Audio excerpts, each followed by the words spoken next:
Thank you. This is the Long-Term Parking Podcast, where we answer the questions of CTE educators. And I am Christopher McClung, the curriculum developer for the Cultural Redlands Yucaipa ROP and also with CTE Teach. And I'm here with three of my fantastic colleagues, and they are... I'm David Alman. I'm community recruiter for Colton Redlands Yucaipa ROP. Good afternoon. I'm Donna Robinson. I'm the program manager for the Colton Redlands Yucaipa ROP, and I serve the Colton School District. And I'm Wendy McClung. I am the mental health instructor for Redlands East Valley High School through Colton Redlands Yucaipa ROP. Fantastic. So it's an honor to have all of you together with us, and we're recording this all in our different locations, but we still want to be able to answer the questions that our CTE instructors are asking, especially as we're working through distance teaching, distance learning, and quarantine, and everything else that's going on. So we'll go ahead and jump right into our questions. And the very first question we have is, I am having trouble getting students to engage. I only have about 25% participation. Do you have any suggestions? And who wants to answer that? Or who feels that they understand? Let's start off saying that with any kind of a new process, there's always an implementation dip. So not only are students who haven't had to engage in curriculum in this way before learning and having an implementation dip, so are staff. We're not used to this either. So, give yourself some grace and favor here and realize that everybody's struggling. Yes, we want to get everybody engaged. We want to track that engagement. In our organization, teachers have been asked to turn in a weekly student engagement survey on Mondays. We can see what impact we're having, and hopefully we may never get to 100%, but if we can show that weekly the numbers are going up and they're going in a positive direction, and our participation is increasing, then that's really a good thing at this point. 100% is shooting for the moon. We do have counselors who are charged with collecting lists from teachers every week as well, and part of their accountability during this particular event is to reach out to families, find out what the issues are. Is it a technology issue? Is it, do they need a hotspot? Because the districts are able to provide some of those support services that you as a teacher in the classroom can't. Mm-hmm. Mm-hmm. So I would say, what are you assessing to be engagement? Does that mean they check in one time and they just post one thing and that is considered engagement? Or are you looking at, do they attend Zoom meetings? Are they turning in assignments? So I'm gauging engagement by if they do anything, they have engaged. Because at this point, there's going to be students who are dealing with things at home. And so I just ask them to check in, let me know you're okay, maybe answer a very quick question on Google Classroom. And that to me is considered to be engagement because they did engage. My district is saying that any contact is engagement. Mm-hmm. And so keeping that in mind, I would keep the engagement opportunities really simple and flexible. So if they're not engaging in like the Zoom meetings, they might not be able to because their parents are working from home and using the laptop, or they have siblings from home using the laptop. But what I would say is give them a Google form to use for attendance. That is a very quick way to assess who is showing up and who is not. Right. Create a discussion question every week, not every day, because I think that's a little much, but maybe every week. Yeah. Ask them, checking in, even if it's a personal question, how are you doing, or what's your favorite flavor of ice cream? I mean, people want to talk about themselves. That's just kind of the nature of people. So make it simple, count anything at this point as engagement. But if you're looking to keep them engaged, meaning turning in assignments, you might have to simplify some of your assignments, make them shorter, and maybe a little bit, break them down, make them a little more manageable. That would be my tip. Yeah, and I do see this question as two different types of engagement. One is, are they engaging in you as an instructor, and the second is, are they engaging in the content? And so, Wendy, I know you've worked with a lot of education technology. Can you maybe speak to a little bit as to some ways that the students can engage with the content? So Pear Deck was a great tool to increase engagement because it does have the slides attached to it, so information, but it also has the ability for students to respond and check understanding every, however many slides you want to add that in. Doing Menti, doing Padlet, these really quick ways to engage. The other way I engage students is I use a technology tool called Flipgrid, and it allows students to record their responses rather than writing them. So they can vocalize what they're, what they've learned, or maybe how they're doing, and it comes up in like a screen that has, it almost looks like you're getting to pick a podcast to listen to. So it comes up and they come into a diagram on the screen and everybody has their own recording. So it's really kind of a cool tool to use, and you can link it into your Google Classroom. So those tools are really good ones for engagement. I'm going to be using Flipgrid next week, but I use Pear Deck every week. Okay. Yeah, I have 2 teachers in Colton District that use Pear Deck quite a bit, and I know our ICT department is going to be adding training on that because it is easy to use. Mm-hmm. Yeah, it's a great software. So the second part, like I said, was getting the students to engage with you as a teacher and with the classroom, and that kind of rolls into our second question from our teachers, which is, do we have any tips on how to contact students that have not participated in online learning? Chris, I'm going to jump in and just kind of a couple things with question 1 and question 2. Sure. I'm just thinking that your first year teaching can be quite isolated and you might feel like you're alone on an island. And then switching 3/4 of the way through the year to online learning, it's an even smaller island. So reach out to those other teachers on campus, reach out to that administration who might have plans for both of these things, getting students to engage and contacting students that haven't participated. I'm thinking back, you might have had a class just a month ago that was very active and participated, and now that group doesn't participate online. Right. Try different things. Try things like Wendy has suggested.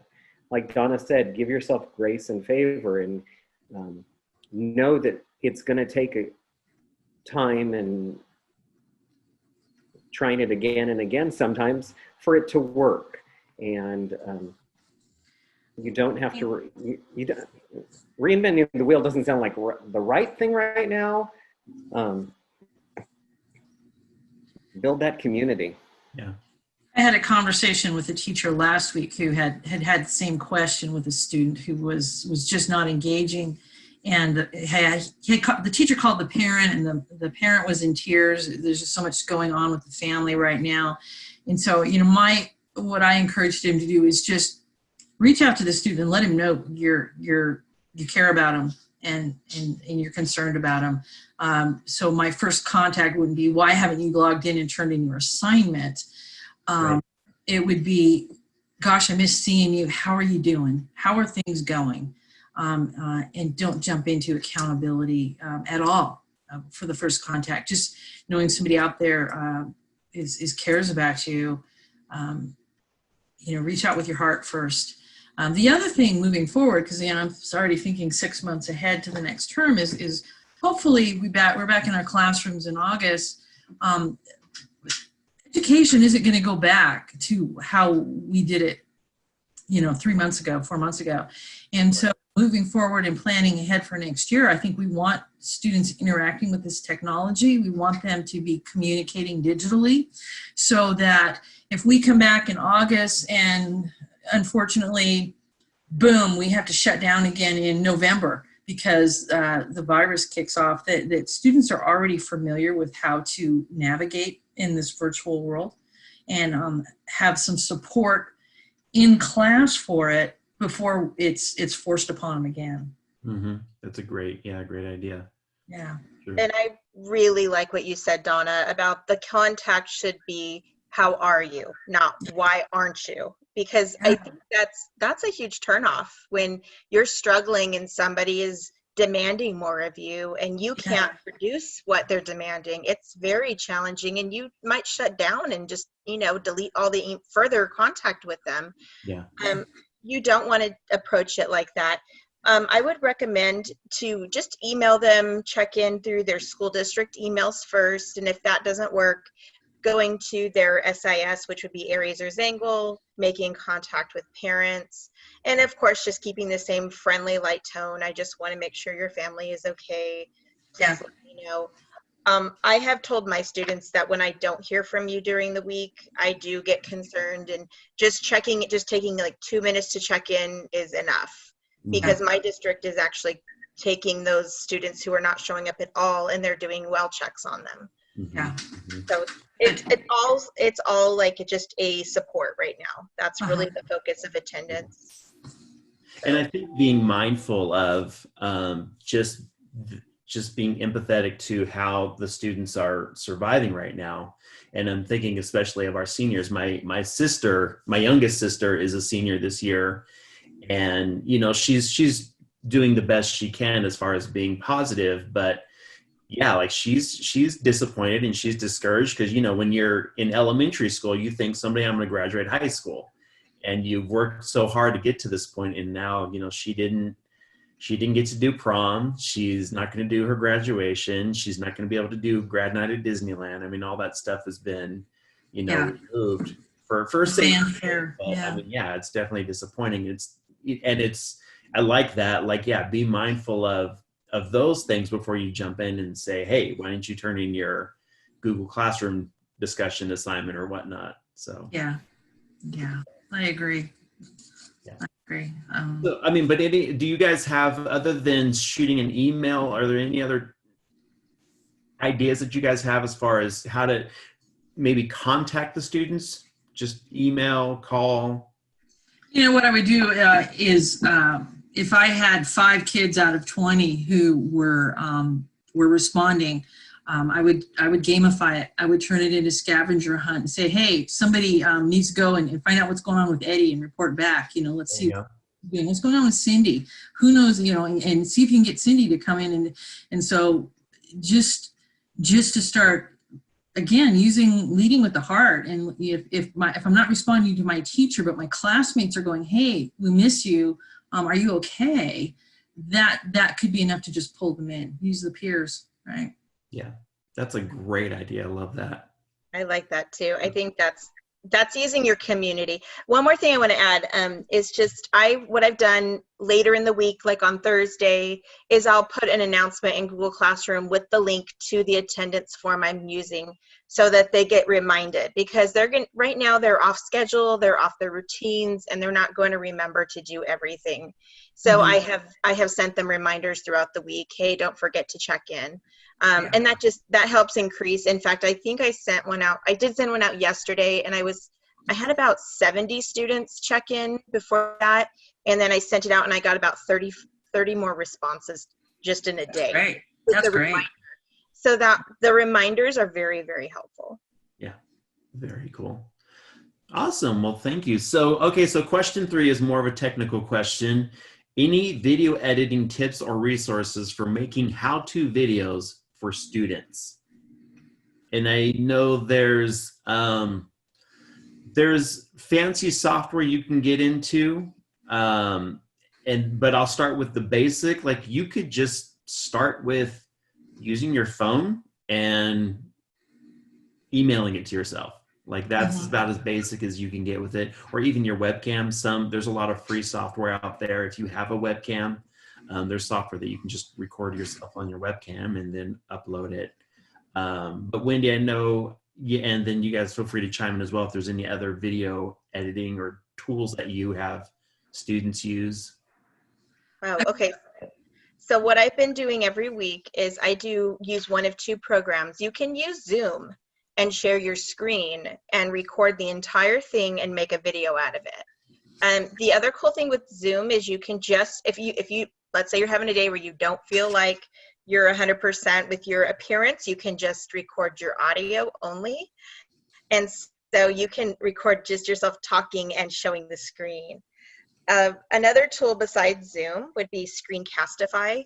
they currently have a premium version available, and I will send Chris the link to show you how to access that. There's a promo code that you can use, and that is really easy to use. I think the videos before that were limited to like 2 minutes to 5 minutes, somewhere in there, and now they've expanded that. So you can use Screencastify, and it is I believe it's an add-on or an extension that you can get, and it plugs right into your browser. So it's really, user friendly. So I do use Zoom, Screencastify.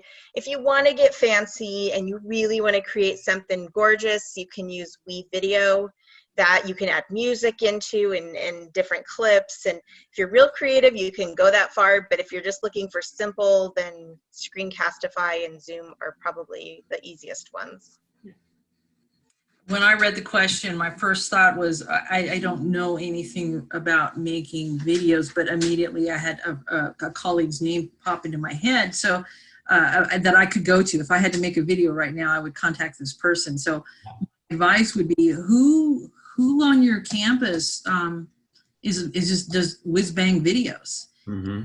You can do a Zoom meeting with them where they can share their screen with you and say, let me walk you through this. Mm-hmm. And reach out to those people that you know. And, if it was me, I'd say, small words and big pictures, because I'm not a techie person, but, take me by the hand and just kind of walk me through the process. Yeah, that's what I was thinking as well. Like, reach out to those people that do know that, especially your arts and media teachers, who Mm-hmm. that's their wheelhouse. Yeah. And quite frankly, your students are a great resource. They all have, kids in our class that are and so you could reach out to them and say, I'm going to make it an assignment. I need somebody to make a video on how to do XYZ. Yeah. And put it in.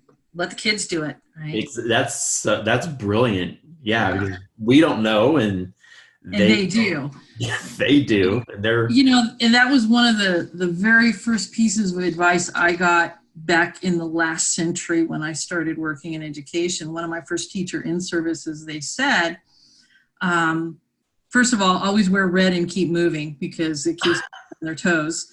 But the other thing was, don't do anything for the students that they can be doing for themselves. And that's today. And that's absolutely true. Have the students do it for you. Okay. To that point, I think if you've got a completer course or capstone course, and students are creating some assignments or work for those introductory or concentrator courses.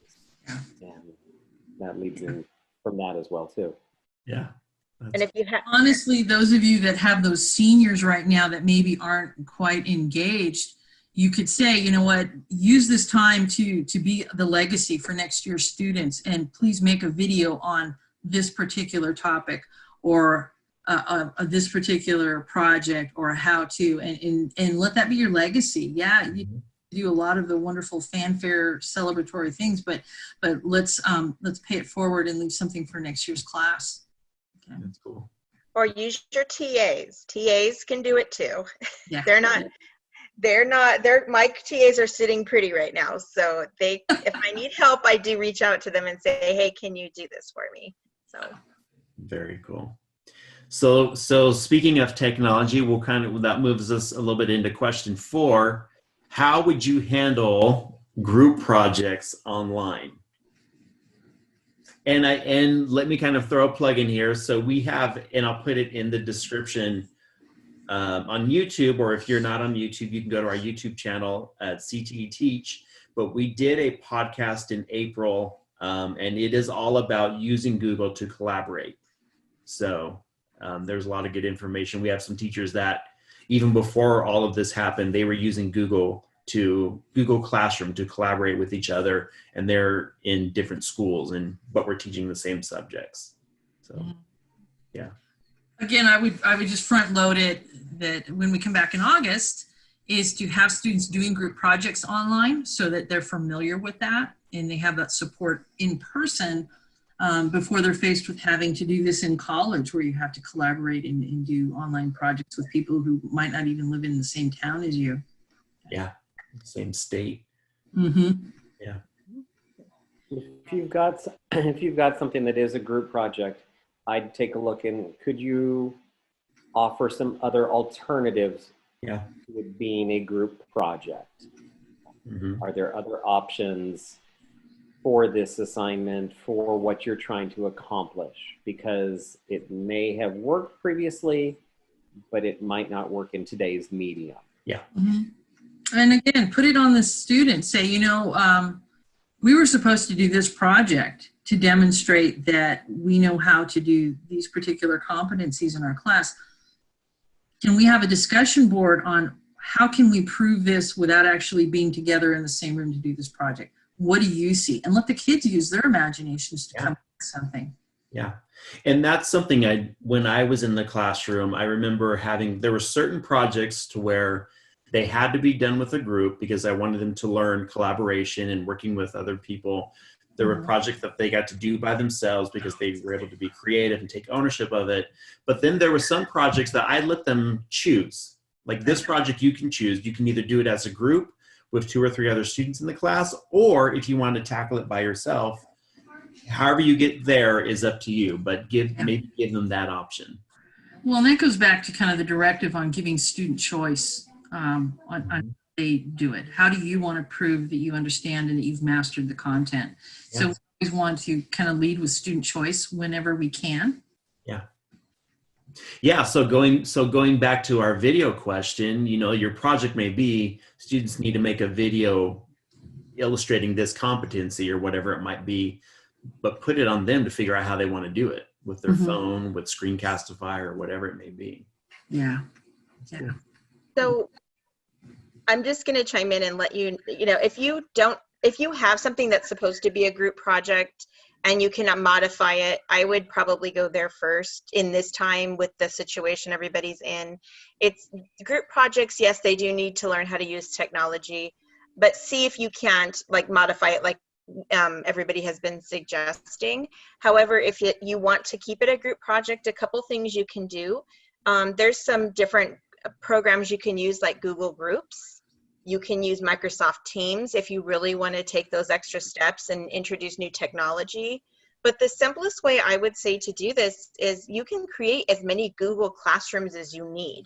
And you can actually add specific students into your Google Classrooms. So you can do, your main Google Classroom, but then you can have, these subsets, so to speak, of Google Classroom where you have, 4 students or 3 students in each of these classrooms collaborating. And that would be a really easy way to do it. And some other programs I was going to suggest that actually allow collaboration in real time would be WeVideo and Google Websites. So Google Sites does allow multiple people to collaborate on a project. Most Google programs do, but you have to make sure you adjust the settings. So they have to be, anybody with the link can edit it so they can work together. Cool. Very good. So our last question was, is it August yet? This COVID-19 shenanigans is killing my mojo. And the Chris translation of that question is, I think they're saying, is the next school year here yet? I'm losing my stamina in distance teaching. August, you mean it's not still March? Right? Yeah, it's Mapril. And why are you rushing through May, June, July? Take some time off before August rolls around. You're going to need the time.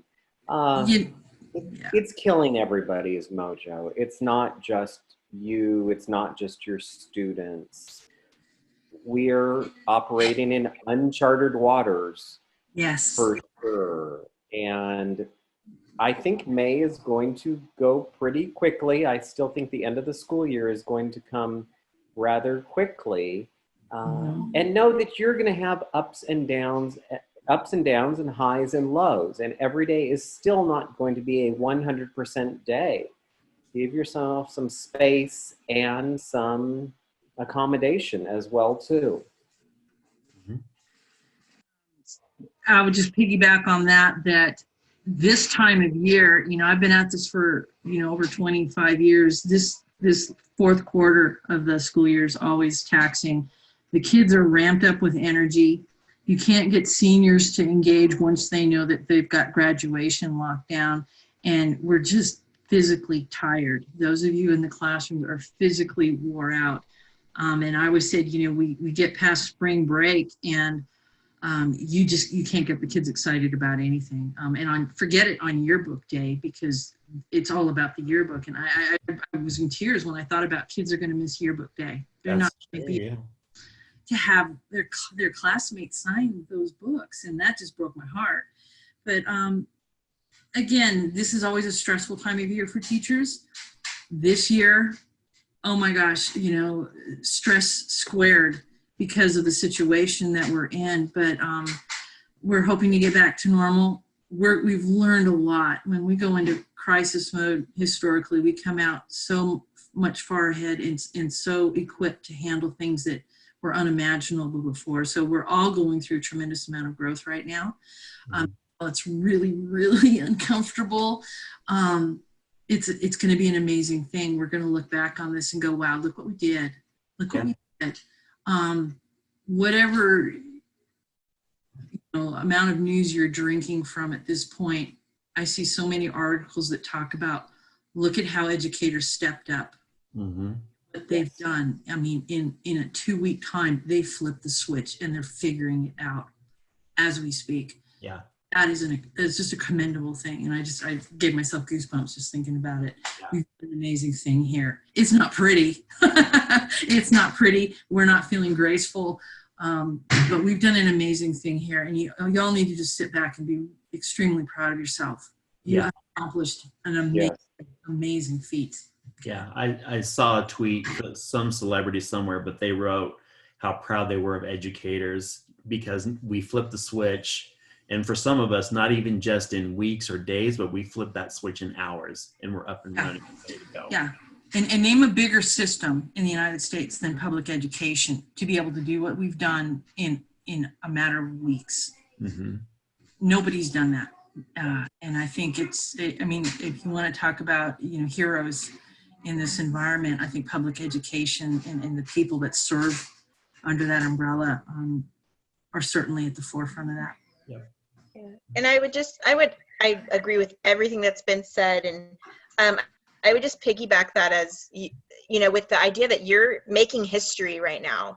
And when history is being made, it's not easy. It's not a clean process because change has to happen. So we are paving the way with the changes you're making, with adapting. And, when you think about all the big events that you read about in your history book in high school or in college, it was never clear what the outcome was going to be. It was never really clear what road to take. People just did it. And that's where you are right now. You're making history. So you are part of a huge movement.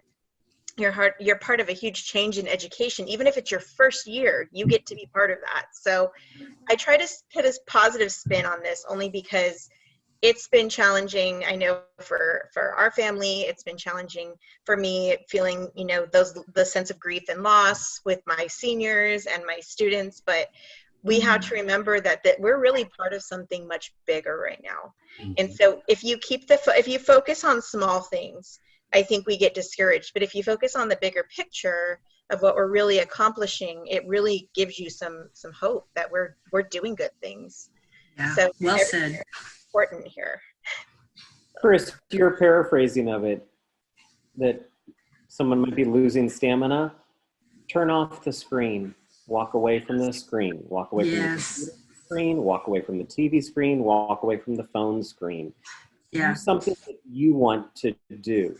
Turn away, on a certain day, on a certain weekend, a certain hour of the day. You do not need to be accessible and online 24 hours a day, 7 days a week. Yeah, I agree. Absolutely. We've got technology fatigue right now. And so when you can shut it off, I've been shutting it off and going out in the yard and pulling weeds and planting flowers. And that quiets my mind a lot. So give yourself a break from the technology. Well said, David. Yes, I agree. Yeah, so I admit the sun is finally shining where we're at. In our city, it is a fantastic breeze. Yeah. And so I pulled my hammock out of the garage, lay down for about a half hour. Nice. And it was fantastic. Just me and the Yeah. dogs. There's no reason to go back to work and not have a suntan, right? Exactly. Well, awesome. Well, thank you all so much. I'm just going to have to close this out. I'm going to go around and just ask if there's any final closing words you want to give to anybody who's listening to this. And again, I guess we'll start with the same way we went. So we'll go David, Donna, Wendy. And David, are there any final words you want to say to somebody who might be listening to this? Thanks for listening. Keep the faith. Keep doing what you're doing. As Donna said in the first question, give yourself some grace and favor. You're doing it. You are doing it. Right. And you might be able to use some of this next year as well, too. So save it. Save that online work. There you go. I just want to say you guys are all amazing. Look what you're doing is so impressive, and it's groundbreaking. You are literally changing the world. You're changing public education in this country, and there's no small contributions to that. Lastly, just stay out of your head and take care of yourselves. Take care of yourselves. What are your needs, and look after yourselves. Okay. Well said. So I would say if you got to this point in this recording that you care and you've demonstrated that you care just by getting to this point where you've listened to the advice and you're putting energy into this, I really think it demonstrates that you care. And just so you know, there are so many people in our wonderful organization and in the district and in our education community who really care about you. We do care about new teachers very much. We care about teachers who are struggling. You have a support team. Don't ever think you're doing this alone. And please don't ever be afraid to reach out with even the most basic question, because those basic questions, we all have teaching, and sometimes you feel like maybe someone tried to answer it and you didn't understand it. So don't be afraid to ask it again, and maybe somebody else can give you an explanation that really kind of sticks, or maybe you were just too inundated with too much information at the time and you didn't quite get it. So keep asking for help. It's totally fine. All right. Well, thank you all so much for listening and listening to this long-term parking podcast on CT Teach. You can subscribe to our channel on YouTube at CT Teach, and we're also on multiple stations at CT Teach, and you can follow us on Twitter at CTE_teach. That is a lot of CT Teach. And so again, we thank you for listening, being part of this. As we all said, for us, it's Friday, so go out, enjoy the sunshine, and unplug from your electronics for a little while.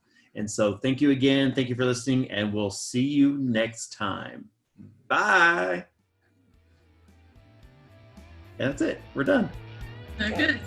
I'm just watching my grandson go wrist deep into the jar of jelly in the kitchen.